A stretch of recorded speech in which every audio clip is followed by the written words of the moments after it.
Hello అండి. ఈ వీడియోలో స్వీట్ కార్న్‌తో వడలు ఎలా ప్రిపేర్ చేసుకోవాలో చూపిస్తాను. క్రిస్పీగా టేస్ట్ చాలా బావుంటాయండి. ఈవినింగ్ టీ టైమ్‌లో చేసుకుంటే చాలా ఇష్టంగా తినొచ్చు. చేసుకోవడం కూడా చాలా ఈజీ అండి. ముందుగా నా ఛానల్ చూస్తున్న వాళ్ళు ఛానల్ సబ్స్క్రైబ్ చేసుకొని నా ఛానల్ సబ్స్క్రైబ్ చేసుకోండి. ముందుగా స్వీట్ కార్న్ మనం పూర్తిగా ఒలుచుకొని ఇలా ఒక గిన్నెలో వేసుకోవాలి. నేను ఒక 3 కంకులు తీసుకున్నానండి. 3 కంకులు పెద్ద సైజు తీసుకొని ఒలుచుకున్నాను. అన్నీ ఒలుచుకున్న తర్వాత మిక్సీ జార్‌లో వేసుకొని మిక్సీకి పట్టుకోవాలి.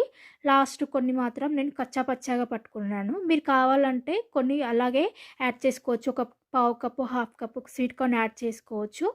ఇలా అన్నీ పట్టుకున్న తర్వాత అంతా ఒక గిన్నెలోకి వేసుకొని ఇప్పుడు అదే మిక్సీ జార్‌లో ఒక 7, 8 పచ్చిమిర్చి, ఒక 5, 6 వెల్లుల్లి, ఒక ఇంచు అల్లం ముక్క కూడా వేసుకొని మళ్ళీ మిక్సీకి పట్టుకోవాలి. మిక్సీ పేస్ట్ లాగా చేసుకోవాలి. ఇప్పుడు దీన్ని మనము ఆల్రెడీ మిక్సీకి పట్టి పెట్టుకున్నటువంటి స్వీట్ కార్న్ మిశ్రమంలో వేసుకోవాలి.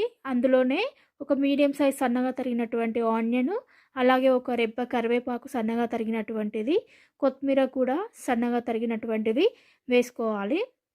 అందులోనే ఒక టీ స్పూను ధనియాల పౌడర్ కూడా వేసుకోవాలి. అలాగే హాఫ్ టీ స్పూను మిరియాల పొడి కూడా వేసుకోవాలి.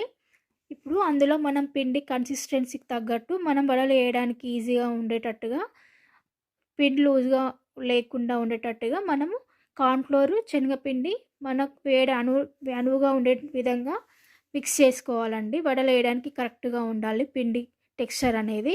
ఇలా పూర్తిగా కలుపుకున్న తర్వాత ఇంకా పిండి లూజ్‌గా ఉందనిపిస్తే మళ్ళీ ఇంకొంచెం కార్న్‌ఫ్లోర్, శనగపిండి కూడా యాడ్ చేసుకొని మనం మళ్ళీ మిక్స్ చేసుకొని ఒకసారి చూడాలి. చేత్తో ఇలా వడ వేస్తే వచ్చే విధంగా ఉండాలి పిండి కన్సిస్టెన్సీ. ఇప్పుడు ఇలా వచ్చిన తర్వాత మనం డీప్ ఫ్రైకి సరిపడా ఆయిల్ పెట్టుకొని, ఆయిల్ హీట్ అయిన తర్వాత మనం వడలు ఇలా చేయితో ప్రెస్ చేసుకొని ఆయిల్‌లో వేసుకోవాలి. ఇప్పుడు మంటని మీడియంకి, సిమ్‌లోకి అడ్జస్ట్ చేసుకుంటా లోపల వరకు కాలే విధంగా మనము గోల్డెన్ బ్రౌన్ కలర్ వచ్చే విధంగా కాల్చుకోవాలి వడలను.